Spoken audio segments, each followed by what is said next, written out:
Brian Tracy presenta el seminario Fénix sobre la psicología del conocimiento.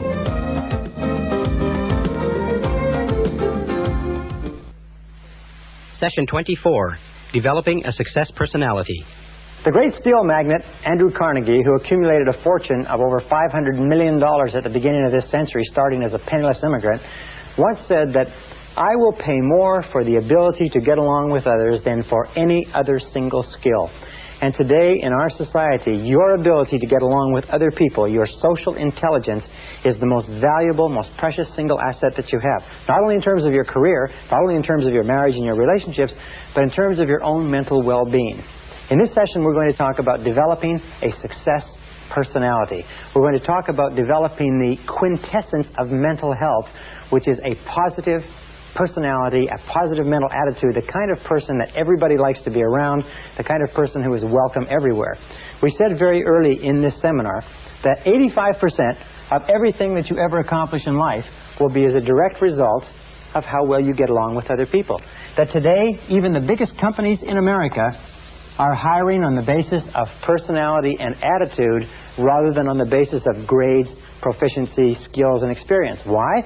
It's because if the person has the right personality skills, they can learn anything else they need in order to be successful. But if the person has all the skills in the world and a lousy personality, there's no way that they can take the responsibility of changing it. So 85% of our happiness in life, according to the research, comes from happy involvement with other people. Also, 85% of all of our problems in life come from unhappy involvement with other people. The other 15%, in case you're interested, comes from achievement.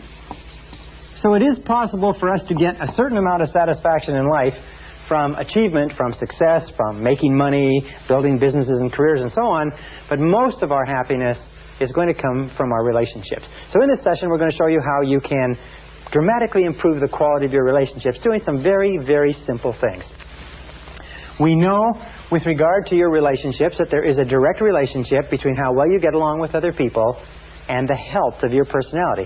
In fact, everybody wants to have a more healthy personality. So let's look at how you measure healthy personality. What are some of the simple measures? Well, we've talked about several of them in the course of this seminar. Number one measure of healthy personality, of course, is how much you like yourself. How much you like yourself is the core of your personality. People who like themselves a lot have very healthy personalities. Number two measure of healthy personality is how much responsibility you accept. People who accept a lot of responsibility for themselves, who look upon themselves as being the key agents in their lives, people who refuse to blame other people, have very healthy personalities. Another example of healthy personality is how easily you forgive. One of the things that we know is there's a direct relationship, one-to-one relationship, between how freely you forgive and forget when somebody hurts you and how healthy your personality is. Number four measure of healthy personality is what is called positive expectations. The degree to which you look for the good in everything and everybody around you. People who have a propensity to look for the good are truly healthy people. And the fourth measure, or the fifth measure of healthy personality, is what we're talking about today, is how well you get along with others. How well you get along with others. As a matter of fact, you really cannot have a healthy personality in isolation of your relationships with other human beings. Wonderfully enough, there is a law of reciprocity in this, is that the more you like yourself, the more you like others. The more responsibility you accept, the better you get along with them. The more you freely forgive and forget and refuse to hold grudges, the more it improves the quality of your relationships. The more you look for the good in people and situations, the better you get along with yourself and them. And the better you get along with other people, surprise, surprise, the more you like yourself. So it's a wonderful series of reciprocal relationships. And this brings us to an important law, one of the last laws we'll talk about, probably the last. It's called the law of indirect effort. And the law of indirect effort simply says that in our relationships with other people, we have a tendency to get the things that we want indirectly faster than directly. Now, I can give you a very simple example. If you try to go after things directly in your relationships, often you'll be frustrated, often you'll be humiliated, you'll be embarrassed, and so on. Let me give you a couple of examples. For instance, if you want to impress other people, Okay? You want to impress other people? Have you ever tried to impress someone else? Somebody you thought was important or valuable and you tried to impress them? Have you ever tried to impress someone else? What you end up doing is exactly the opposite. But the way that you impress other people is simply this, is be impressed by them. Be impressed by them. If you want other people to be interested in you, what is the way, using the law of indirect effort, what is the way that you get people to be interested in you? Is, of course, be interested in them. If you want people to like you, what's the best way? It's to like them. If you want people to respect you, what is the best way? It's to respect them. In every case, this law of indirect effort works in building our human relationships. One final point. We've talked about some of the mental laws, and I'd like to just refer you to three. One is the law of sowing and reaping. The law of sowing and reaping says the quality of your relationships, what you are reaping in your relationships at any given moment, is a result of what you have sown in those relationships. What you are getting in your relationships has very little to do with the other person or with fate or with background or nature. What it has to do with what you've sown is with what you've sown. Law of correspondence says that your external world will correspond to your internal world, as within, so without, especially in your relationships. And of course, the law of attraction says you always attract to you people who are very much like you are inside. If you want to change the quality of your relationships, the starting point is to change the quality of your relationships with yourself, and your external relationships will mirror that. Now, when we talk about this, how well you get along with others, let's show a very, very simple graph. And this is the graph of human personality, from the most introverted to the most extroverted, or if you like, from an inner-directed person to an outer-directed person. And the person who has a truly healthy personality can get along with a great variety of people going from the median. And the median, of course, is the average personality, not introverted or extroverted. Now we can superimpose on this, I guess this is the center, we can superimpose on this another graph. And this is the graph of self-esteem. From high self-esteem to low self-esteem. And we find a very interesting thing, and this graph is my own creation. We find that the graph is like this. That if you have a low level of self-esteem, say down here, you don't particularly like yourself or you have feelings of inferiority or negativity, then the number of people that you can get along with will be limited to people who are pretty much in the middle of the spectrum. People who have, you might call them very easy to get along with, neutral, bland personalities. However, as you go up the ladder of self-esteem, as you like and respect and accept yourself more and more, the number of people that you can get along with expands. As your level of self-esteem goes up, you can get along with more and more people across this spectrum, if you like. And as you get to the point where you have high levels of self-esteem and self-acceptance, you find you can get along with almost anybody that you meet. And since, of course, the great business of life is getting along with as many people as possible, because the more people you can get along with, the more opportunities you have to live an interesting, fascinating, exciting life. The wonderful thing is, as your self-esteem goes up by working on yourself, the quality of your relationships with others expands. So what is the key to raising your own self-esteem? Wonderfully enough, because of the law of reciprocity, every single thing that you do that raises the self-esteem of someone else raises your own self-esteem at the same time. That means you cannot do anything genuinely kind or generous to raise the self-esteem of other people without raising your own at the same time. If you want to have a truly healthy personality, then you use the law of reversibility. The law of reversibility, in one of its applications, is simply this, is that everything that you do to boost the self-esteem of others boosts your self-esteem simultaneously. And so what we're going to look at in the rest of this session are what are some of the things that you can do to raise the self-esteem of other people and simultaneously raise your own so that you become a healthier personality. And by the way, there's a direct relationship between happy involvement with other people and long life, health, energy, vitality, resistance to disease, longevity, and everything else. And the key to raising the self-esteem of others is to make others feel important. Make others feel important. This is and always has been the key to successful human relationships. Mary Kay Ash has a beautiful little analogy. She says she imagines that every person she meets has a sign around their neck that says, "Make me feel important." Every person she meets has this sign that says, "Make me feel important," and what she does is she responds to that sign. Make others feel important. Treat others well, make them feel important, and surprisingly enough, you will feel important too. The reciprocal principle works. Now, how do we make others feel important?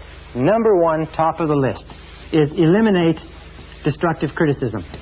Eliminate destructive criticism. There is nothing that causes a person's self-esteem to go down faster than destructive criticism. Remember, it is destructive criticism in childhood that sets us up for fears of failure, fears of rejection, feelings of inferiority, inadequacy, undeservingness, guilt, and everything else. And most of us are still struggling to get over those feelings because of the inadvertent remarks and comments that our parents made to us when we were young. So eliminate destructive criticism. Never criticize anybody because it devalues them. It kicks the chair out from underneath their self-esteem. It makes them feel terrible. Just doing that, making that one change in your life, eliminating destructive criticism, will make you a far more attractive person than you can possibly imagine if you have a tendency toward criticism. Number two is be agreeable. Be agreeable. Be agreeable, that means don't argue. I remember when I was a young man, I was very fast-mouthed, if you like, and I used to win arguments. I used to win any argument. I would do my reading, I would do my research, and I would be excellent. I got to the point where nobody could beat me in an argument. And you know something? I also got to the point where I didn't have anybody to argue with. I got to the point where nobody wanted to talk to me. Nobody wanted to have anything to do with me. I never got invited to anybody's house. People wouldn't play with me at school because I was always arguing, and even though I was winning, I was losing. So don't argue. And a way that you avoid arguing is a very, very simple technique. It's this. It is try first to understand. Rather than to be understood, use this law of indirect effort and try first to understand the other person's point of view. What is it that causes the other person to think and feel the way they do? If you disagree with them, the natural tendency of the immature personality is to try to overwhelm the other person with argument. However, the tendency of the mature personality is to take the time to try to understand why the other person thinks and feels the way they do. It could very well be that their reasoning is superior to yours. At the very least, there's a beautiful line that says, "A man convinced against his will is of the same opinion still." One of the most important principles in the development of human personality is the principle of non-resistance. The principle of non-resistance was, if you like, brought to a head by Mahatma Gandhi in India this year, or in this century, when he was able, if you like, to defeat the entire British Empire and take India out of the empire and put it under home rule simply by a process of non-resistance. Jesus said in the Bible, he said, in the New Testament, he said, "Agree with thine adversary quickly." Now, there's several reasons for this. The number one reason is the very best way to keep a positive mind, to be enthusiastic, to be liked, and to like other people is not to get into arguments with them. To do everything possible to avoid an argument. When I first got married, I found that the natural tendency for people when they live together is to get into arguments because you disagree about times and things and so on. But I also found a very neat little thing that has served me well, and that is to agree quickly. If when you see an argument coming, back off from it, agree, and try to see the other person's point of view. The place to start with being agreeable and refusing to criticize is where? Of course, it's at home. The interesting thing is, and Emmett Fox says it beautifully, he says, "If you must be rude to strangers, but save your company manners for your family." Naturally, we have a tendency to go out and be very polite to people that we've never seen before and will never see again, and then we come home and we criticize and complain and argue with the people that we love the most. All right, the third principle in making other people feel important, now you don't criticize, now you don't argue, you've now a pleasant, positive personality. The third thing is acceptance. The third behavior. Now, acceptance satisfies one of the deepest of all subconscious cravings. Remember, when we come into the world, what we want more than anything else is to be accepted by our parents, to be unconditionally loved and approved of and accepted by our parents. And when we grow up as adults, we still need that love and approval. And the way that we convey acceptance is very simply this: smile. Whenever you smile at another person, you convey acceptance. As a matter of fact, work in interpersonal psychology and interpersonal dynamics suggests that when two people meet for the first time, and every subsequent time, the very first thing that takes place is a relationship of acceptance or non-acceptance occurs. It's conveyed by body language, by facial expressions, by tone of voice, but until that relationship is established, no other communication takes place. And you can trigger that relationship just simply by smiling and unconditionally accepting another person, no matter who they are. Step number 4 is appreciation. Appreciation, like acceptance, whenever you engage in any kind of appreciation, you raise the self-esteem of the other person. When you smile, by the way, some interesting research seems to suggest that when you smile, not only do you cause the other person to feel positive, but the effort of smiling actually triggers endorphins in the brain and gives you a generalized sense of well-being. And they say even an insincere smile is better than a sincere frown. So smile, force yourself to smile, and you will find that you can act your way into feeling like smiling just by making a habit of smiling at other people. With regard to appreciation, how do we express appreciation? We use the word thank you over and over again. Saying thank you to your spouse, saying thank you to your children, saying thank you to your coworkers and your subordinates, saying thank you to people in restaurants, saying thank you on a regular basis when you feel it. Expressing gratitude raises people's self-esteem like the mercury in a thermometer on a hot day. And you'll find that the most powerful men and women, the most successful men and women, tend to be very gracious and they tend to be very courteous. The television characterizations or caricaturizations of men and women who are powerful but who are peremptory and push people around are not very close to the real world, because people become powerful and successful to the degree to which they get the cooperation of other people. And people only have a tendency to cooperate with others if the others are the type of people that they like to work with. So be gracious, be courteous, be appreciative, say thank you. Thomas Carlyle once said that you can tell a big person by the way they treat little people, and that's very true. Number 5 is admiration. Admiration means admiring the traits of another person. If the person is industrious or punctual or hardworking or accurate, or admiring the possessions of another person. You see, we get emotionally involved and bound up in our characters and our personalities. And when somebody recognizes and acknowledges it and admires it, we feel tremendous. We get caught up in our possessions. We're proud of our homes, our cars. We're proud of our watches, our shoes. We're proud of our children. We're proud of our offices. And if a person says, boy, that looks nice, or that's a great-looking car, or that's a beautiful house, or this is a lovely living room, or that's an excellent suit, anything that we say, as long as it is sincere, and never say anything that's insincere, because people are very, very smart. They can detect insincerity. Remember, Abraham Lincoln said, everybody likes a compliment. Everybody likes a compliment. I have worked with billionaires, and I have worked with very powerful and successful heads of large corporations and conglomerates, and I have found that saying something that I truly feel that is complimentary to them about themselves, their businesses, their work, and so on, is always responded to as positively as if you were admiring the trait or possession of someone who had low self-esteem. Sometimes people who have the highest self-esteem and success are the ones who are most in need of admiration and appreciation. Now, the 6th thing that you can do to raise the self-esteem of others. And remember, every time you raise somebody else's self-esteem, you raise your own. Every time you increase the health of somebody else's personality by the law of indirect effort, you increase the health of your own personality, is approval.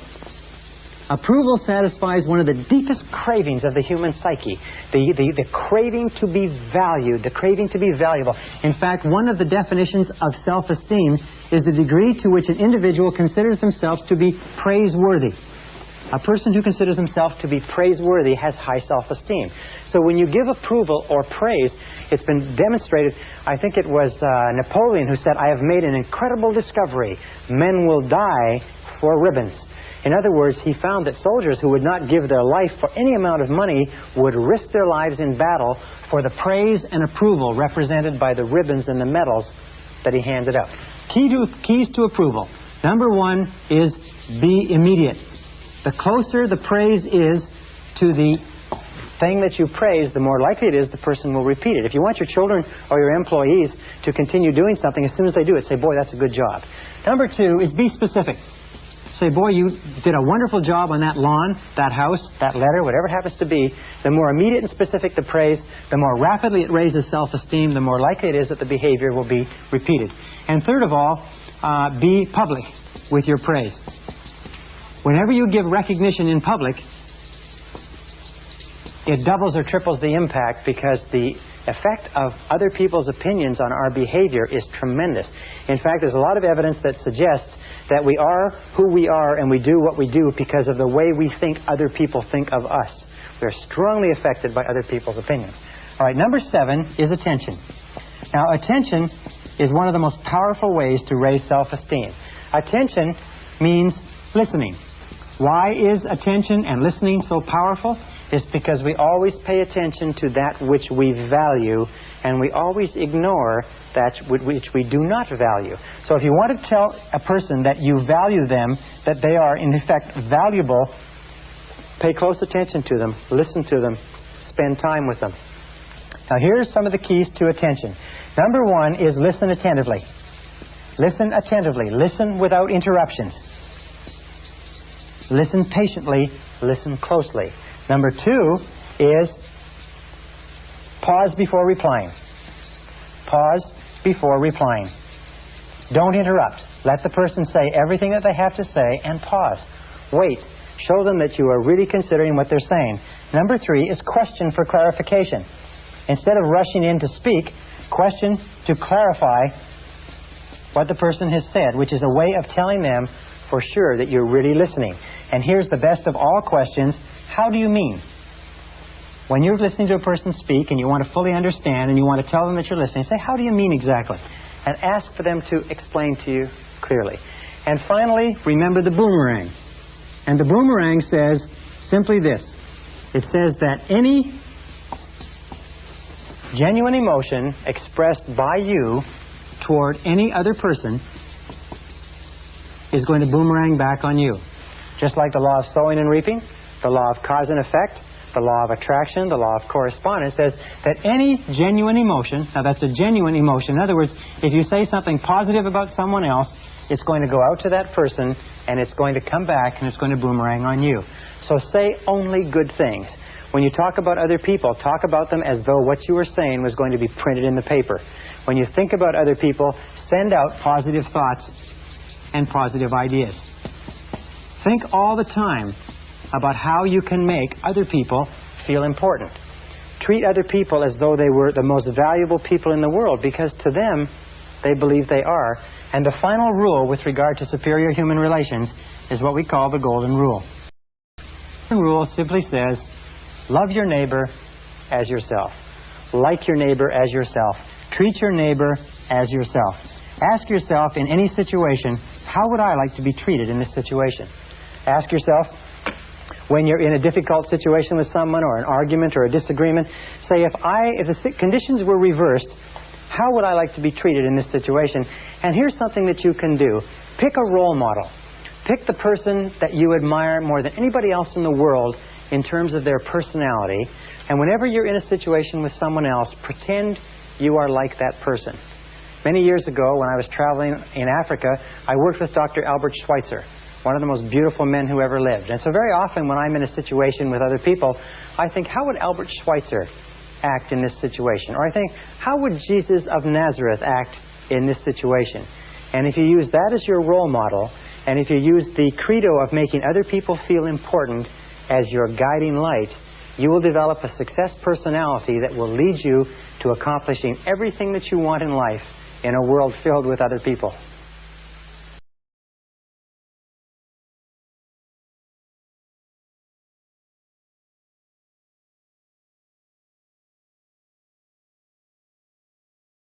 Session 25, Building Superior Relationships. One of the oldest cliches is that, be it ever so humble, there's no place like home. Benjamin Disraeli, the great Prime Minister of England, once said that no success in public life can compensate for failure in the home. And when we started this seminar several sessions ago, we talked about the importance of the power of love, and that how you and I as human beings are love-tropic organisms, that everything that we do is either to get love or to compensate for the lack of love. And there's no place where this is more important than in the quality of the intimate relationships that we form with other people. In fact, one of the measures of mental health, according to Abraham Maslow, is your ability to enter into long-term, intimate, loving relationships with other members of the human race. And I want to talk in this session about some of the things that might help you, which have helped me to enjoy a higher quality of loving relationships with your mate or your spouse or the person that is most important to you. First of all, let's talk about the idea of what makes a relationship successful. And I think that there are 6 keys that make a relationship successful. 6 keys to successful relationships. Let me explain them to you one at a time. Number 1 is, of course, similarities attract. Similarities attract. Similarities attract in almost all areas, but especially in the areas of values, in the areas of attitudes toward the critical things like children, like money. Do you know that? And like sex. For instance, that arguments over money are not one of the number 1 reasons why marriages break down, young marriages break down, and probably older marriages too. Arguments over sex are number 2. Arguments over leisure time, what we're going to do when we're not working, are the number 3 reason why relationships break down. So similarities are very, very important. It's sort of like when you meet the person who is right for you, there will be a chemistry. They call it a right chemistry. It feels good. It feels right because you will be in accord or in harmony on almost all of the critical areas of life. We find that virtually all of your difficulties come is when you from clashing with people who have different opinions and ideas from you. Now, with regard to similarities, the most important part of you as a human being is your self-concept, your central belief system. And your central belief system with regard to your relationship to the world is summarized in your values. What you think is right, what you think is wrong, what you think is good, what you think is unacceptable. Your values are very important, and any clash with your values in life will be destructive to your mental health. Outside your values, you have your mental life. These are your ideas. They may be your political opinions. They may have to do with philosophy and so on. They're not as important as your values because they change far more readily. Outside that, you have your emotional life or your emotional temperament. You'll find that people with similar emotional temperaments seem to get along the best. And finally, on the outer ring, the least important is the physical. Is the physical attraction or physical similarity or physical comparisons. However, there's a lot of research that shows that people tend to marry people who look very similar to themselves. That the highest form of flattery is marriage. That we tend to be attracted to people who have facial features very similar to our own. That's why they say when people grow older, they start to look like each other. Well, if they examine the wedding photographs, they find that they started off looking like each other, and that's why they look like each other more when they grow older. Number 2 key to successful relationships is that opposites attract. Opposites attract. But opposites attract in only one area, and this is important, and that's in temperament. You see, nature requires balance in all things. Yin and yang, active and passive. So nature requires that there be a balance in temperament. An extroverted person will be most compatible with an introverted person. 2 people who are equally introverted or extroverted will be most compatible. But here's a very simple test for relationships. Male or female, male, male, female, female. It's what we call the conversation test. In any conversation between 2 people who are temperamentally suited, there will be the entire period of time allocated for conversation will be full of easy conversation plus about 10% of easy silences. So that if each person will have an opportunity to talk all they want to talk, and each person will have an opportunity to listen all they want to listen, and there will be 10% of comfortable silences. Now, you may have a person who gets all their talking done in 30% of the time. And you may have another person who gets all their talking done in 60% of the time with that 10% gap, and these people will be very compatible. However, where you have problems in relationships is you have people who only like to talk 30% on the one side and a person who only likes to talk 30% on the other side, so you have big gaps of uncomfortable silence where neither has anything to say. Or the other example is where you have 2 people, each of whom have to talk 70% of the time, so you have a big clash over airtime. There's always a clash over who's going to be able to speak the most, and you'll find that this relationship will be incompatible too. So opposites attract, but only in temperament. In all other essentials, similarities attract. And this brings us to number 3. Number 3, key to success in relationships, is commitment. Commitment is very important. And in order for a relationship to work, a person should have a total commitment to the relationship, which means 100%. And we'll talk about this a little bit later. But one of the most beautiful definitions of love in relationships that I ever read was from Dr. Scott Peck, where he said that love is the total commitment to the full development of the potential of the other. Love is your total commitment to the full development of the potential of the other person. And this, to me, lays to rest all the arguments over male, female, women's lib, and so on and so forth, because if a person truly loves another person, they want that person to develop their full potential as a human being, and they will do everything possible to make that possible. Commitment is really clear. I have a good friend named Charlie Jones who talks about divorce. He said the way to deal with divorce is very simple. He says never consider it. He said don't even think about it. Don't talk about it. Never even consider the possibility of divorce. He says murder, yes, but never divorce. Now, maybe that's a little bit stringent, but the key to a successful relationship is the depth of commitment that each person has. Most dangerous thing in a relationship is when people start thinking in terms of, well, if it doesn't work out, I can go somewhere else. If it doesn't work out, we can always get a divorce. Relationships like that almost invariably end in a divorce. Number 4, key to a successful relationship, is similar self-concepts attract. Similar self-concepts attract. Now, this means when we talk about similar self-concepts, we talk about how much you like yourself, how much you value yourself. We talk about what you might call the happiness scale. The happiness scale means how happy are you on a scale of 1 to 10. That's the basic question. You will find that you will always be most compatible with a person who is just about as happy as you are.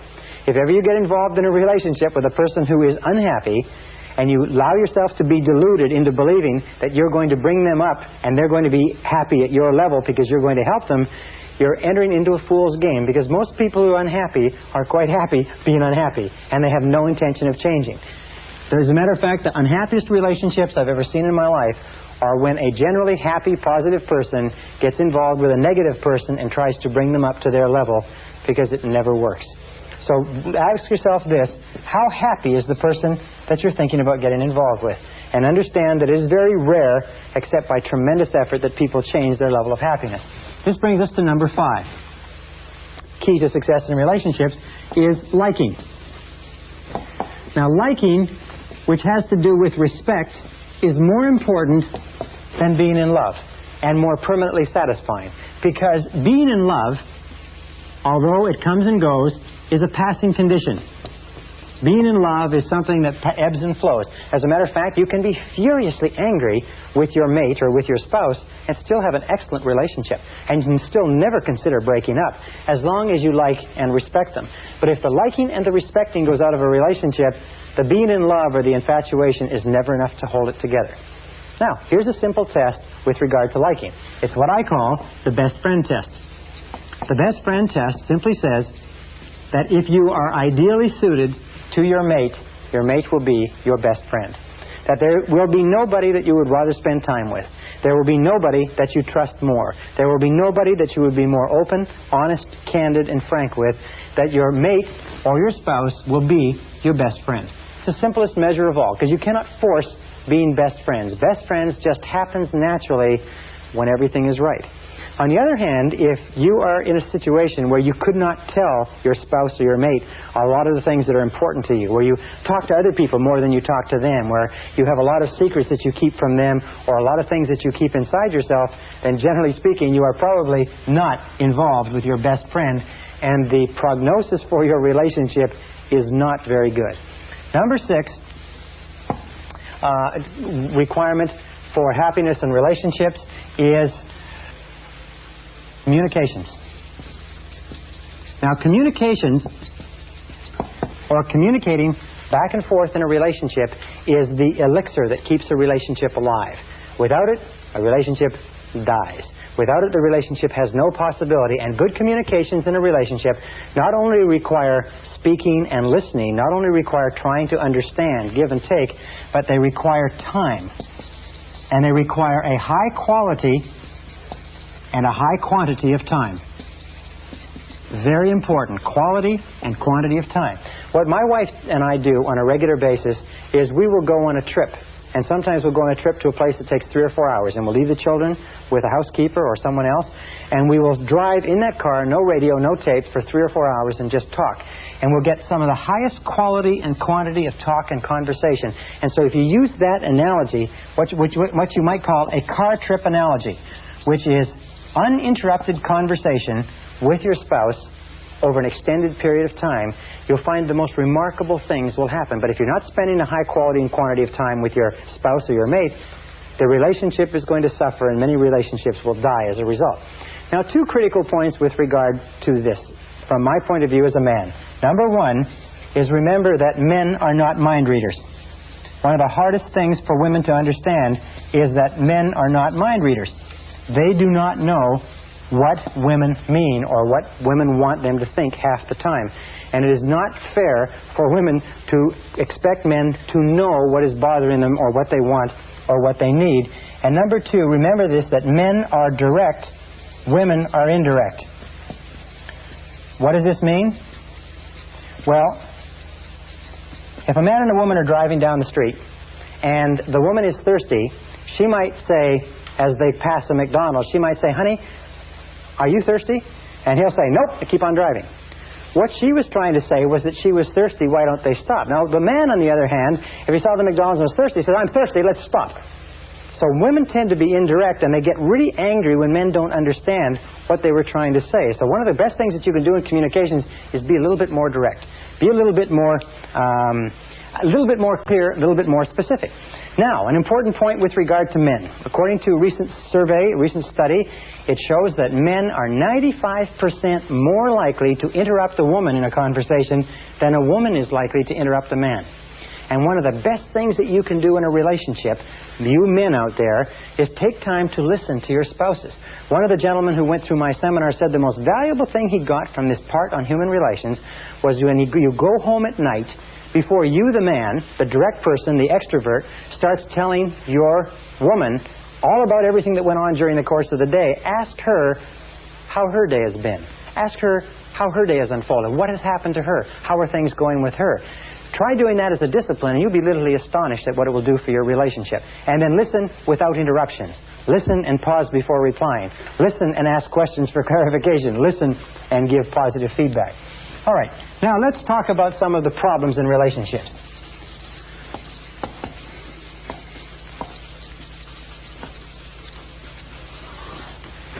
Problems in relationships. Number 1 problem in relationship, lack of commitment. Now, lack of commitment is amazingly common because we live in a society today where it is considered clever to protect yourself by not making too deep a commitment to anybody. So what people do is they often get involved in relationships, but they only get involved up to their toes. Lack of commitment is often expressed in a trading relationship. A trading relationship is a relationship where one says, you do your share and I'll do my share. You put in your amount, I'll put in my amount, and neither one of them wants to get in 100%. Neither one of them wants to run the risk of being rejected. So by both of them not running the risk of being rejected, they both end up being rejected. And the key to resolving this, as I said before, is for each individually to make a 100% commitment to this relationship and say that no matter what happens, I will never leave this relationship. Make that decision to get in. Either get in or get out. Now, if you feel that you can't make the commitment, that will tell you something that's very important for you to know. If your spouse feels that he or she can't make the commitment, or mate feels that he or she can't make the commitment, that will tell them something too. But in either case, either get in or get out. And it will relieve an enormous amount of tension and stress in a relationship. Now, number 2 is trying to change the other, or expecting the other to change. You see, when we try to change another person, do you know what we're saying? We're saying, in effect, that you're not good enough the way you are. You don't come up to my standards. How many times do people enter into marriages with one or the other saying, well, I'll change him or her as time goes on. They'll shape up more into the model that I desire or I approve of. Whenever you try to change another person, and why do we try to change another person? We keep disapproving of the person they are and the things that they do. We keep asking them to be different. We want them to be more of this or less of that. Now, that great American philosopher, Flip Wilson, had a wonderful expression which he used to cover this. And it's simply this. He says, what you sees is what you get. Don't enter into a relationship with the intention of changing the other person. Because what you seize is what you get. People don't change unless they intensely desire to change and are willing to practice some of the things we talked about in this seminar. However, if you just stop trying to change the other person and accept them unconditionally, with unconditional love, acceptance, and approval, often they will bend over backwards to change for you. But there's something within every human being that resists being changed by another person. Number 3 cause of problems or in relationships is jealousy. Now, jealousy has to do with the fear of failure. Where does jealousy come from? It comes from deep down inside. We don't feel that we're good enough. It comes from this old feeling of low self-esteem. I'm not good enough. This is something, by the way, that is rooted in our inferiority complex. Alfred Adler, the great psychologist, the disciple of Freud, said that the natural human condition is that of feeling inferior. The reason for that is because we grow up as children in a world of giants where we are made to feel inferior because we're so small. And as adults, we are continually struggling against this inferiority complex. This feeling that I'm not good enough leads to feelings of jealousy. The feeling is that that other person could never love me unconditionally. Therefore, I'm not safe. I'm not okay in this relationship. And the way that you get over this feeling of jealousy is work on your own self-concept and say over and over again, I like myself. I like myself, or I love myself. Because the more you boost your own self-esteem, remember there's an inverse relationship between these fears and how much you like yourself. The more you like yourself, the more your self-esteem goes up, the more your fears of jealousy, fears of rejection, fears of loss of love, and so on go down. So be alert to jealousy, and remember though, it has nothing to do with the other person. It has only to do with the person experiencing it. And I'll say one more thing, is that it is not clever to make somebody feel jealous. It is not smart, it is not clever, it is not fashionable. It is just an unkind and cruel thing to do, especially if it is successful. Now, number 4 is self-pity. Where does self-pity come from? Well, there's several sources. Almost invariably, self-pity comes from having had a parent who was very good at self-pity. So what we did is we imitated the parent. As we grow up, we find opportunities to experience self-pity ourselves. Self-pity is also rooted in low self-esteem. It's not liking ourselves very much. Now, what is the solution for self-pity? Very simply this, is get busy. Get busy. People who are busy, people who are working on something that's important, people who have a worthwhile purpose in life, do not experience self-pity. It is only people who are going around in circles, drifting, waiting for someone else, and so on. So you can overcome self-pity simply by working on your self-concept and set some goals.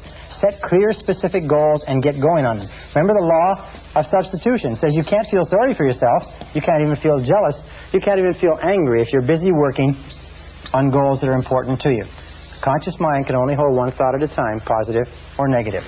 And then we come to number 6. Number 6 is a major reason which sort of summarizes everything that we've talked about up to now as a major problem in relationships, and it is called incompatibility. Incompatibility means that you and the other person are not compatible. Now, this is very, very hard for us to accept because of fears of rejection and failure. We often stay in relationships long past the point where it's clear that we no longer have anything in common. And we do that for a variety of different reasons. One, we do that because we don't want people to think that we have failed.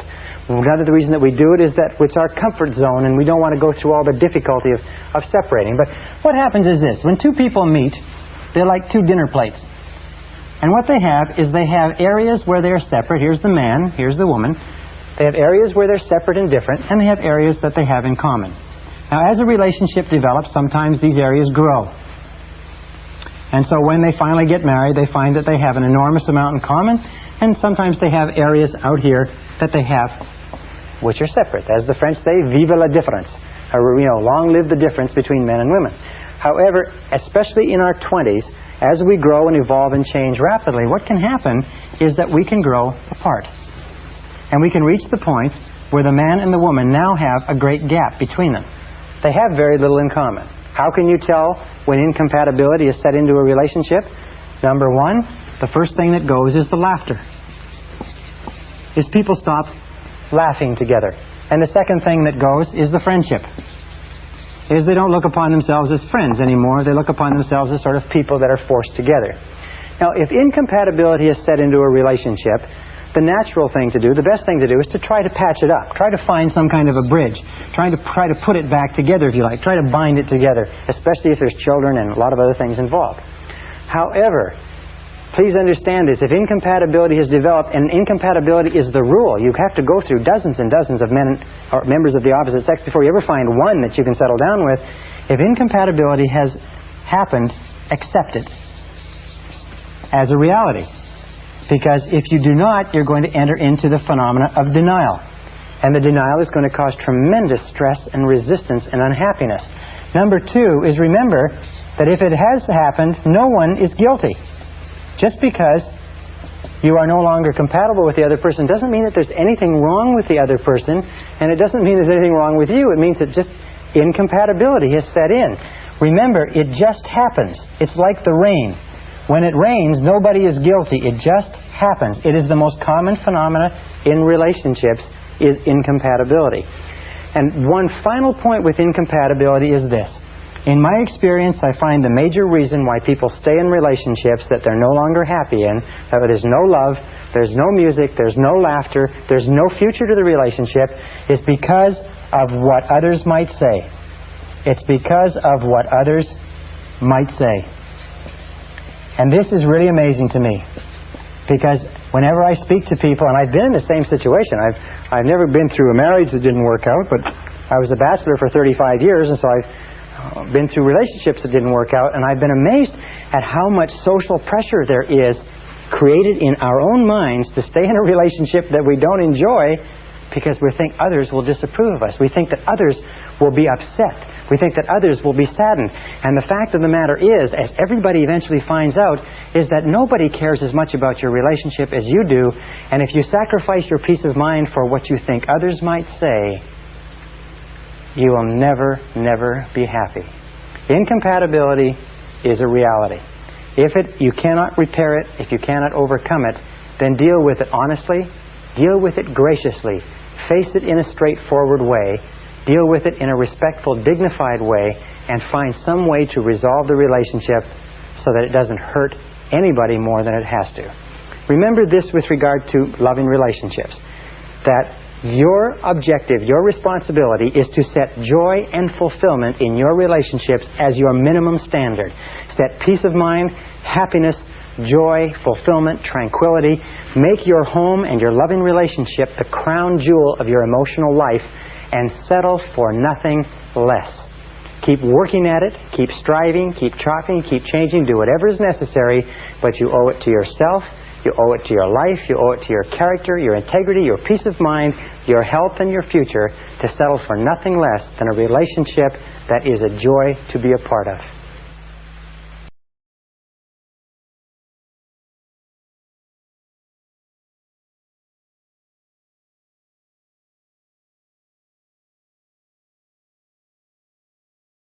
Session 26, How to Raise Super Kids. Perhaps the most permanent relationship that you ever enter into in life is that of bringing a child into the world. It outlasts many marriages, it outlasts jobs and careers, it outlasts money and locations and businesses. It lasts until one or the other of you passes on. And most of us come into this world without any idea of how to raise children. We come in without any basic parenting skills. And the great tragedy is that most people don't make any effort to pick up any skills. It's possible today for you to learn so much about how to raise happy, healthy, self-confident, wonderful, loving, vibrant, fulfilled children. There's so much information available on it, and you know that about 80 to 90% of parents never bother to buy a book on the subject or consult an expert or even seek advice except from their mother-in-law or from the person in the backyard. Very important. Today, in this session, we're going to talk about how to raise super kids, and I'm going to give you some key ideas that you can use. And I have 3 kids who I think are super kids. I have Christina, who's 7, I have Michael, who's 5, and I have little David, who's 1 year old. And these kids are just great. And everything that I'm going to tell you, we use on them 7 days a week. And I can promise you this, the law of sowing and reaping is true with children. What you sow in your children, you reap in your children. Everything that you put into your children, you're going to get out, positive or negative. But if you put good into your children, the wonderful thing is that they will blossom like flowers. So this starts us off with a basic question. What is the role of parenting? What is the key role of parenting? The answer to that question, in my estimation, is very simple. The role of parenting, most important job that we enter into, the role of parenting is to nurture children. That's all. The role of parenting is to nurture children until they're 18 years of age, until they reach the age of maturity, and to build high self-esteem in those children. To build high self-esteem. In my estimation, this is the key role of being a parent. Nothing else is significant or important next to the building of self-esteem. Why is that?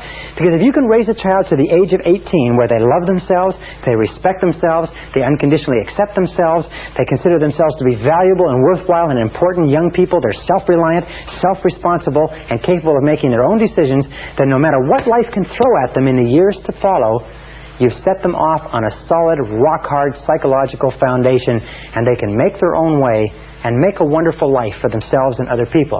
If, however, you give children everything else in the world, but you leave them without this self-esteem, if you leave them without this self-confidence, without this belief in themselves, without this conviction that they can do whatever is necessary to be successful, if you leave them anything except self-esteem to that degree, you have not succeeded as a parent. So raising children and building high self-esteem in children becomes the organizing principle of parenting. The organizing principle means that you continually ask, knowing that everything counts, you continually ask, does this build self-esteem in my child? Is this situation, is this issue, is my response contributing toward building and nurturing this little human being that's been entrusted to me, or is it not? With Christina, my first child, wonderful little girl, I have explained to her at a very early age that she came to me, as Khalil Gibran explains in his book, The Prophet, she came to Barbara and I from God. And that our job is to take care of her and to love her until she grows up. And that she doesn't belong to us, and we don't own her, and our job is not to shape her the way we want her to be shaped. Our job is to nurture her and discipline her and train her and give her every opportunity to grow and expand and develop.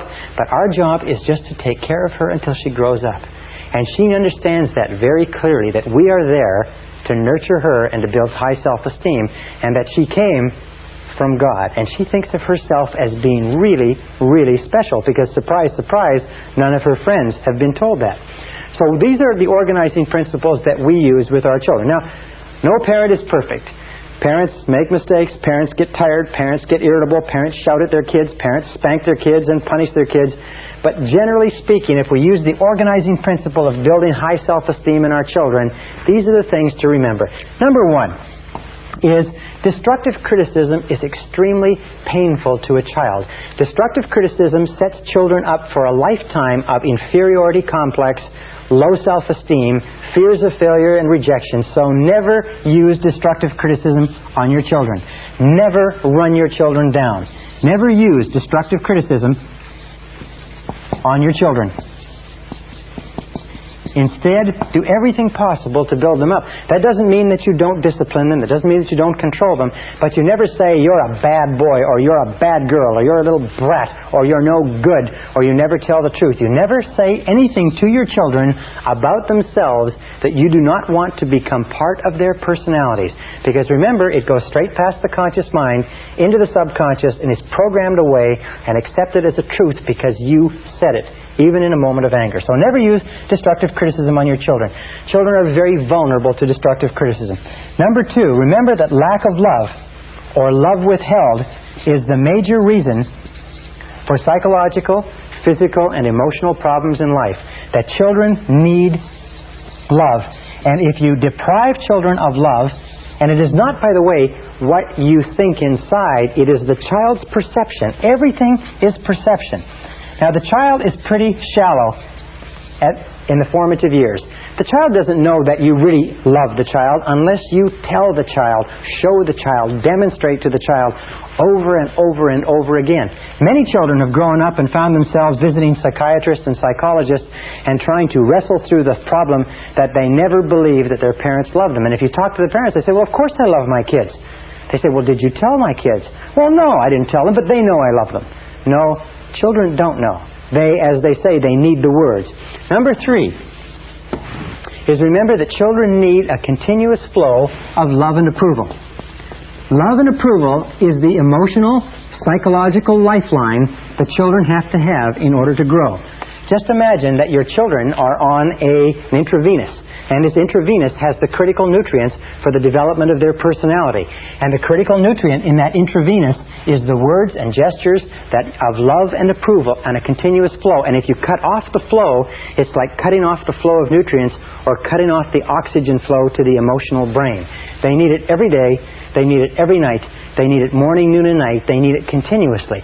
When they're growing, they're very much like growing children need a lot of food. You've got to have a lot of food because they're growing. They need a lot of emotional support when they're growing too. A fourth thing to remember is children need praise. Praise is what grows children. As a matter of fact, they found that when you praise a child, their physiological system actually vibrates with new energy. They need encouragement. Remember, children are afraid because they're little kids in a big world. They need encouragement all the time. You can do it. You can do it. Sure, you can do it. Go ahead. Give it a try. Also, they need reinforcement. Sometimes they fall on their face. Sometimes they do it right. They need to be told, hey, you did a great job. That's wonderful. They need to be praised and reinforced. They need patience. Children need a lot of patience because they seem to be slow in learning. The kindest thing you can do for your children is to be patient. Be supportive. Also, to be loving, and also to be kind. Children need an enormous amount of kindness, and they need caring. They need tenderness. They need gentleness. They need, especially though, they need patience when they are the least patient. When they are the most exasperating is when they need the most patience from you, the most kindness, the most understanding, the most compassion. Now, the fifth point here is to tell your children you love them every day. Tell them you love them every day. I've been surprised. Tell them you love them every day. How many parents don't tell their children that they love them? They say, well, a kid knows I love them. I've had arguments. They say, well, they know I love them. I don't have to tell them. The fact is that kids need to know. And the reason, of course, that we don't is why? It's because our parents never told us that they loved us. If we grew up in a household where our parents never said, I love you, and I care for you, and I wish the very best for you, and they never gave us praise and encouragement, we'll grow up being very uncomfortable. But I'll tell you this, that if you'll tell your kids you love them on a regular basis, they'll tell you back, and they will teach you how to love. So learn to use the words over and over again. Now, here's 4 behaviors that parents can use to tell their children that they really love them. Behavior number 1 is the greatest gift that a parent can give to a child. It's called unconditional love. Make sure that the child knows that you love them 100%, no matter what they do, no matter what happens, that nothing in the world can ever stop you from loving them 100%. It's absolutely critical. With my little girl and my little boy, I have a little game with them that I play with them called the love game. And I ask them, how much do I love you? And we go through a game and they say, well, this much? I say, come on now. I say, this much? Come on. I say, this much? And finally they say, this much. And I say, well, what about when I shout at you? They say, well, you still love me this much. I say, what about when I put you in your bedroom? They say, you still love us this much. I say, what about when I shout at you and put you in your bedroom and make you stand in the corner? They say, you still love us this much, Daddy, because no matter what we do, you love us all the time. Now, that's the very kindest thing that you can ever convince your kids of. I do this to condition them. I do this because I want it driven so down deep into their subconscious mind that they are so totally loved that they can go throughout their life as little kids growing up and never, never, never question that their mommy and daddy really love them. Remember, the phenomenon of conditional love is what breeds the fear of rejection, which breeds feelings of inferiority and insecurity. Children, by the way, who are not brought up with enough love in their formative years, develop what is called a deficiency need, and they spend the rest of their lives, like Demosthenes with his lamp looking for an honest man, they spend the rest of their lives looking for the love that they were deprived of in childhood. Be very alert to that. You cannot give a child too much love in the formative years. You cannot love a child too much. You can give them buckets and buckets and buckets of love. Give them all the love they can absorb. So number 2 way that you show your love is with eye contact. Children have emotional fuel tanks, and they drink in the love of their parents through their parents' eyes. And when you look at your child with love and you say, I love you very much, the child just feels wonderful all over. So say, I love you, but look them in the eye. Do you know that most parents only look their children in the eye when they're scolding them? That most children grow up today with a very distinct uneasiness about direct eye contact from adults. That in our society, direct eye contact is considered a sign of hostility, because so many of us have grown up with our parents only looking at us when they're scolding us, and when they're speaking nicely to us, sometimes they just watch the television or read the paper. So look the child right in the eye. The third is physical contact. Remember, children are very emotional and very visceral. They're very physical, and they need physical contact. They need to be hugged. They need to be kissed. They need to be embraced. They need to be patted. They need to be carried. And every single time that you hold your child with warmth and love, starting from infancy all the way up to when they become grown-ups, and you pat them on the back or put your arm around them or pat them on the head, physical contact, as it says in the song, touch my hair when you pass my chair, little things mean a lot. Contact with your children is one of the ways that you tell them that you love them. Now, interestingly enough, in studies that were done in the late 40s, they found that infants who were not held in hospitals and embraced while they were being fed actually began to atrophy, shrivel up, stop taking nutrition, and many of them died of a disease called marasmus, where they lacked that physical warmth and contact. So physical contact is absolutely essential to a child's healthy well-being. And number 4 is focused attention. By the way, it's interesting, many fathers have this idea that if you give a child too much hugging, a male child, a boy, too much hugging, too much kissing at an early age, you'll make them a sissy. In fact, it's exactly the opposite. The more hugging, the more kissing, the more physical contact that a little boy has with his mother and father, and especially his father, the more masculine, the more self-assured, the more self-confident he grows up. The less he gets, the more insecure, the more angry, the more stressed he is. So remember that you can't give a child, male or female, too much physical contact. And focused attention means that you spend time with the child every day, just you and the child, walking, talking, listening, no television, no newspaper, no one else, just a few minutes a day that tells the child that the child is really valuable. You see, children whose parents don't spend time with them alone are convinced that the reason Mommy and Daddy is not doing it is because there's something wrong with me. They don't know that the parents are busy or doing something else. They just feel that there's something defective about them, and that's why the parents don't spend the time with them. So be very careful. It's the perception of the child, not the reality. All right, now the next, number 6, is positive expectations. Positive expectations were found by Dr. David McClelland of Harvard University to be one of the best single determinants of peak performance as a young person. Positive expectations of the child by the parent causes the child to do everything possible to grow up and fulfill the parent's expectations. As a matter of fact, he found that there were 2 things. One was a democratic household. That in a democratic household where the child was expected to contribute his or her opinion at an early age, and in a household where the parent said, in effect, I believe in you. No matter what you do, I believe in you. I believe you're going to do well.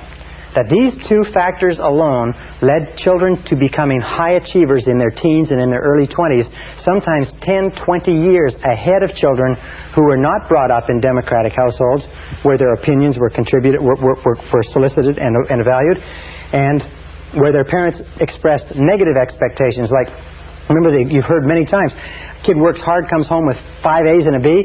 First thing the parent says is, what's this B? Not, look how great the A's are, but what's the B? What this does is it completely demoralizes the child. So positive expectations are critical to the growth of a healthy personality.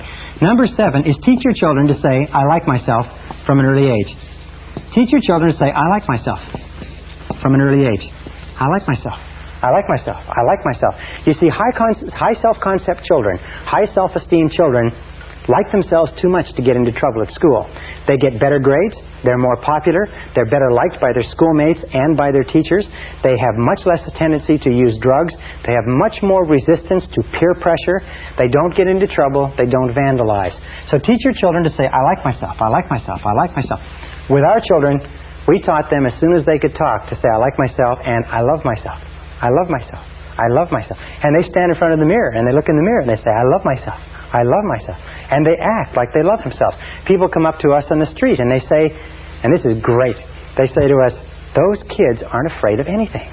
Those kids aren't afraid of anything. And that was our great desire. After we came from very negative childhoods and very destructively critical parents, we wanted our kids to grow up not to be afraid.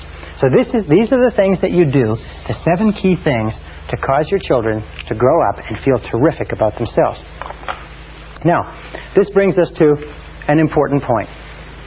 Many parents who have been through our course at this point and earlier in this course feel very guilty and uneasy. They feel a little bit tense because they know they've shouted at their kids, they've been critical of their kids, they've hurt their kids are sometimes having personality problems, their kids are having problems with grades, schools, friends, their kids have low self-esteem or feelings of inferiority, and the parents are uneasy and tense because they realize that they've done to their children what their parents did to them. And now they're looking at now they are reaping the harvest, if you like. They're looking at their children and they realize that what your children are is more a result of what you have done and said to them than any other reason. So, here is the solution to that. Absolutely amazing. It is possible for you to undo the past with this very simple technique. First thing you do when you go home from this course is you gather your children around you. You bring them around you, and you sit them down, and you apologize to them for all of your hitherto destructive criticism.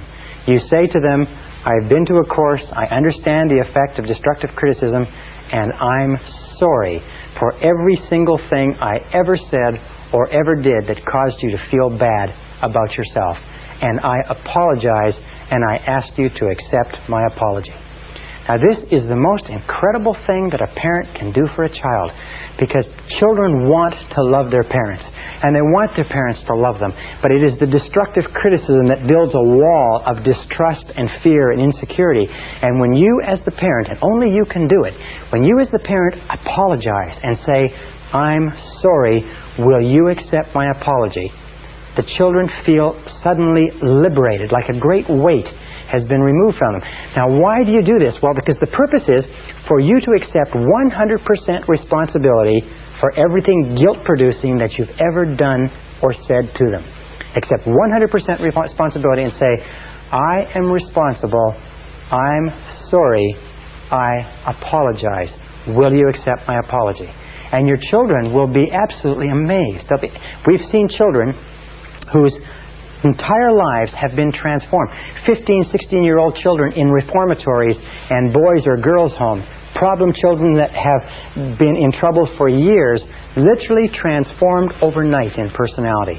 I had a couple of parents go through this course not long ago, and they went home, and they had a 16-year-old daughter, and there was no communication. She was withdrawn, she was shy, she did not talk to the parents, and their parents went home and sat her down and apologized to her. They realized that they'd been complaining and complaining and complaining. Do you know the average parent in America complains and criticizes their child 8 times for every 1 time they praise the child? 8 times, 8 psychological lashes across the developing psyche or emotions of that child. They realized they'd gotten into a habit of criticizing and complaining. They went home and they apologized, and they said she came down to breakfast the next day and she was transformed. They said she was like a nightingale. She was happy, she was laughing, she was extroverted.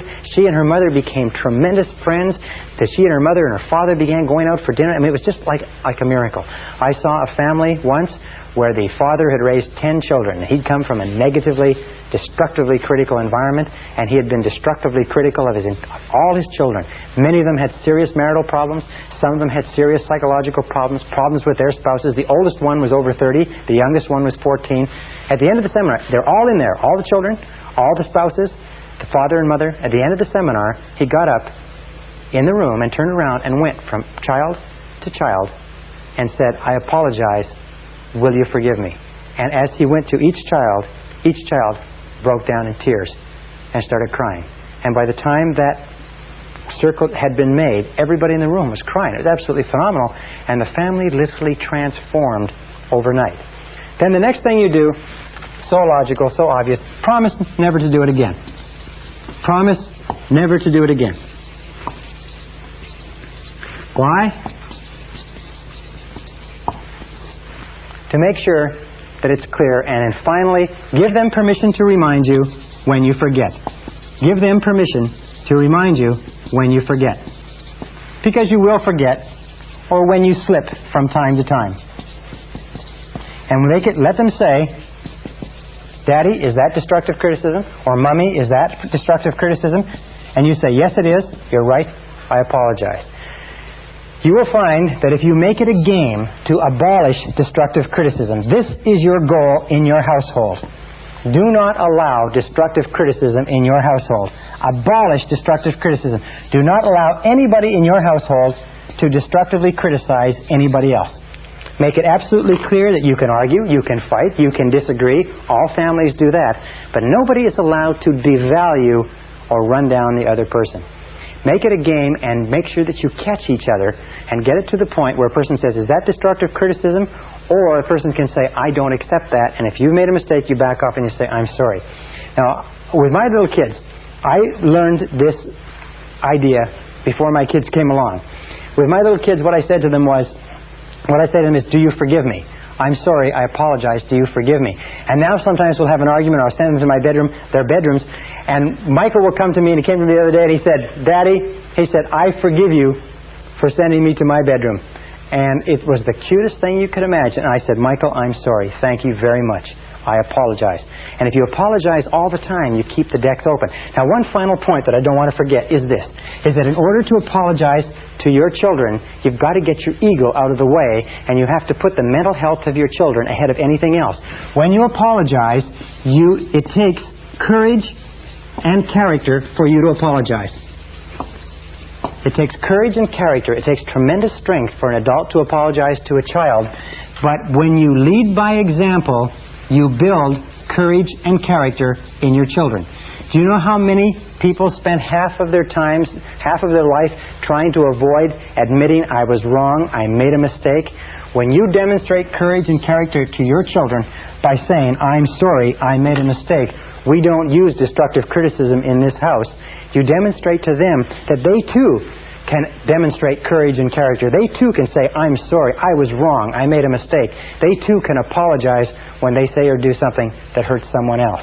And setting that example for your children, it sets them off on a foundation of high self-esteem, of high self-value, and enables them to spend their entire lives realizing their potential rather than compensating for their deficiencies. It is the kindest thing that you can do for a child, and I hope you do it for yours.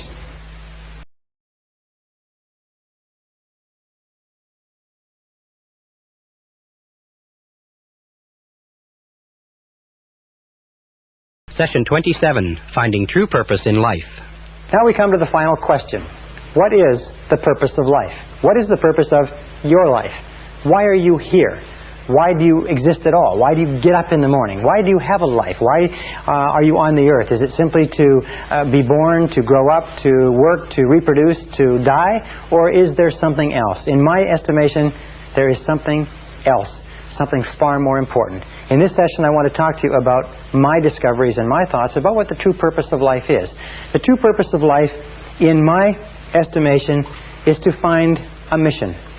Some of the wisest men and women of this century and of previous centuries have looked at this whole idea of why a human being is put on this earth, and they've come to the conclusion that we are put on this earth to fulfill our potential by finding our true mission in life. Emmett Fox calls this your heart's desire. What is your heart's desire? Your heart's desire is something that is placed deep down inside you, maybe even before you're born. And it's something that calls to you and sings to you and lures you on throughout your life. And the reason that we say that only 1 or 2 or 5 out of 100 people fulfill their potential in any given generation is because most people ignore the callings of this heart's desire. They push it aside. They ignore it. They pretend it isn't there. They get involved in bills and families and business and careers, and this tugs at them. Sometimes they don't get into it until later on in life. But every single person has the ability to establish for themselves a mission. So then let's look at the men and women who have affected mankind in the most positive and profound way throughout all of history. In our civilization, in our culture, the most powerful person was Jesus of Nazareth, a humble carpenter who preached for 3 years in Galilee and then died in Jerusalem but has had more of an impact on more people in this world than any other man who ever lived, than all the other kings and all the other monarchs and dictators of history. One simple man who never wrote a word, never appeared on television, never cut a record, was the man who has had more influence than anyone else. And beyond Jesus, there was Buddha. The followers of Buddha, and interestingly enough, Buddha taught a very similar message to Jesus. He taught the message of universal love. He taught the message of the brotherhood of all mankind, that all of us are united in loving each other. And also Muhammad. And Muhammad has followers that number in the hundreds of millions. Buddha's followers number almost 1 billion.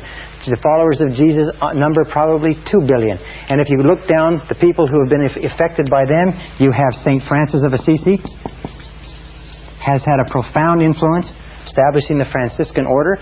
You have, in our day, you have Mother Teresa of Calcutta, having a profound influence. You have my mentor, Albert Schweitzer of Africa. S is Schweitzer, D-B-I-T, Schweitzer. And you have people like Florence Nightingale and others. What is the unifying theme of these people? A man named Ralph Waldo Trine wrote a wonderful book many years ago called What the Whole World's A-Seekin'. What the whole world is looking for. And his conclusion, very wisely, that what the whole world is looking for, what you and I are looking for, is some mission that we can lose ourselves in, that somehow enriches and ennobles and benefits the lives of other people. In fact, we have found that we only become great to the degree to which you are able to lose yourself in something bigger and grander and better than yourself. That's why selfish people, for instance, people who think only of themselves, are only to be pitied because they never have any joy or happiness or fulfillment. Now, Mother Teresa or Albert Schweitzer, some of these people, maybe they never made very much money, but the contribution that they made, the model that they set, the example that they set for us, has affected more people than perhaps all the people who made money throughout all of history. It's only when you find a mission in which you can lose yourself that you achieve true greatness in life. From the time we began this seminar to now, we have been aiming it at this one simple conclusion, that the purpose of life, your purpose, your earthly purpose, is simply this. It is to develop and become a totally loving person. It is to look at the great models of mankind, and you'll find that the great models of mankind, the ones who have had an impact far beyond their times, Jesus and Buddha and Muhammad and the teachers and scholars of all the religions, have been those who have strived toward becoming totally loving toward other people. They have given their entire lives in service, and service is the word. How can you tell if you're a loving person?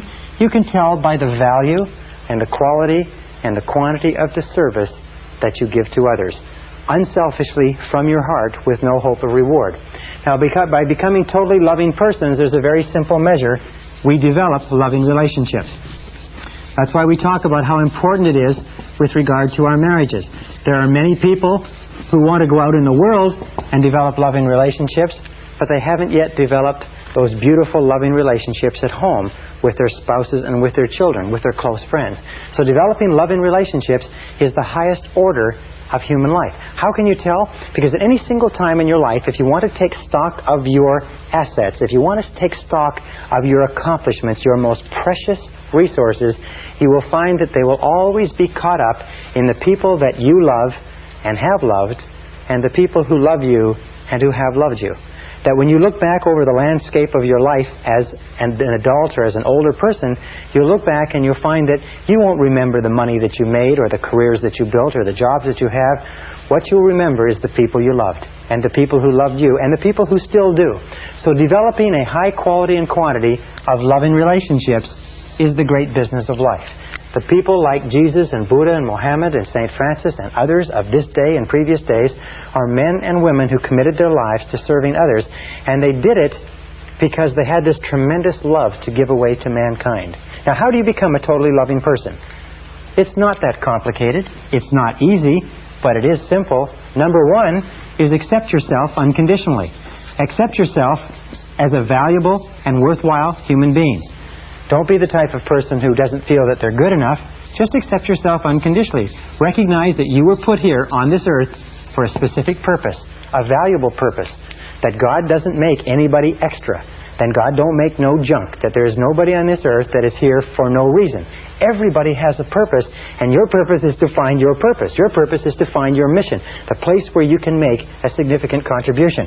The second part of becoming a totally loving person is to accept total responsibility for everything that you are and everything that you become. Accept total responsibility, which means no blaming, no excuses. Just get on with it. Number 3 is learn to forgive. Again, the key to the kingdom of heaven is forgiveness. The key to the kingdom of heaven, the key to all spiritual development, the straight gate is forgiveness. The ability to freely forgive other people. No grudges. No anger. No frustration. No grudges. Just let go of all grievances against you. That's why it says in the Lord's Prayer, it says, and forgive us our sins as we forgive those who have sinned against us. Number 4 is feed your mind with loving thoughts. Feed your mind with loving, positive thoughts. Don't feed your mind with mental candy. Don't feed your mind with mental junk. Feed your mind with the kind of thoughts that are consistent with you becoming the very best person that you can possibly be. Number 5 is set noble goals and work toward them. Set noble goals and ideals to be the guiding lights of your life. Noble ideals and values. Say to yourself, are these the values, are these the goals, are these the ideals of the very best person that you could possibly be? Number 6 is take good care of your body. Take good care of your body. Remember, the body is the temple of the soul. Take good care of your body. Put into it good food. Give it good exercise. Give it good rest. Give it good nutrition. Take good care of your body. And number 7, practice the golden rule. Practice the golden rule in that practice kindness, patience, tolerance more than anything else. Tolerance of the diversity and difference of other people toward others. Love, understanding, compassion. Remember, everybody in the world is carrying a heavy load. Now, as you practice these principles, you will start to become a more and more loving person. As you practice these principles, you will find yourself drawn almost inevitably, almost inexorably, you'll find yourself drawn toward your mission. You'll find yourself drawn toward the area of service. Now, believe me, one of the best areas of service in the whole world is the business world, because our free enterprise system is based on serving other human beings. But you can serve other people in any profession, in any capacity. You'll have an opportunity to give and to increase the quality and quantity of your service to others, to enhance and enrich and uplift the lives of other people. Remember, you're put on this earth to do something for other people. The measure of how well you're doing as a human being is very simply this, is that you only have love to the degree to which you express love to others. You only have love to the degree to which you express love to others. In other words, you do not have love in isolation of other human beings. You cannot say, I am a loving person, without having loving relationships as the proof, if you like. You can only have love to the degree to which you feel love for other persons. So the more you express love to other people, and that's why we are given families, and that's why we are given intimate relationships, and that's why children are sent to us to teach us to develop our breadth and depth and capacity for love in such a way that we could never learn otherwise. So we express love to others, and then once you develop love for yourself by accepting yourself unconditionally, practice giving your love away. Practice giving your love away. You see, an interesting thing about love is that love only grows by sharing. That love only grows by sharing. You cannot have any more love than you have right at this moment in your life, except to the degree to which you give it away to other people. So love only grows by sharing. Now, the wonderful thing is that the more you give away, the more you have. The more you give love away, the more you have. So the more you give, the more you have to give. The less you give, the less you have to give. This is where the law, the more you give, the more you have. You can never give it away. This is where the law of sowing and reaping comes in more than anything else. The law of compensation. In that if you give, just a little bit of love away. Just a little bit, it's enough. Because that alone will cause a flow to start coming back to you. If you give a little bit more will come back to you until you get onto the upward spiral of life. Now, many years ago, I met a beautiful grandmother who had come up in a home where her parents had taught her to be kind and compassionate and loving to others. And when her parents died, she went back and met with her other brothers and sisters to divide up their possessions. And there's only one thing that she wanted. She'd married a very rich industrialist. The only one thing she wanted was a little plaque that hung over the fireplace of that loving home all the time she was growing up. And on the plaque was a little quatrain or a little verse. And when she told it to me, I wrote it down, and I'll share it with you. And it said this. It said, "Only one life that soon is past. Only what's done with love will last. Only one life that soon is past. Only what's done with love will last." Now, if you understand that, you realize if you look back over your life, you'll find that only the things that you did with love have lasted. Only the things that were done with love have had any lasting value. And if you use that as your guiding, organizing principle in life, that only what's done with love will last, you will start to move and evolve more surely toward the stars. The opposite of love is fear. The opposite of fear is love. If fear is the great obstacle that holds us back from fulfilling our potential, love is the great doorway that kicks open all the possibilities of the universe for us. And if you will practice this, first of all, learn to love and accept yourself unconditionally. You are valuable. You are a valuable and worthwhile human being. No matter what happens, you are still a valuable and worthwhile human being. Love yourself unconditionally. Accept full responsibility for your life. Freely forgive others. Look for the best. Take care of yourself. Work on goals that are worthy of you. Set a mission that is challenging for you. And practice giving your love away to others. And you will develop more surely toward the stars. I wish you luck. I wish you success. I wish you love. Thank you very much. This is the end of Side 2. Please fast forward the tape to the end to cue up Side 1 for your next listening.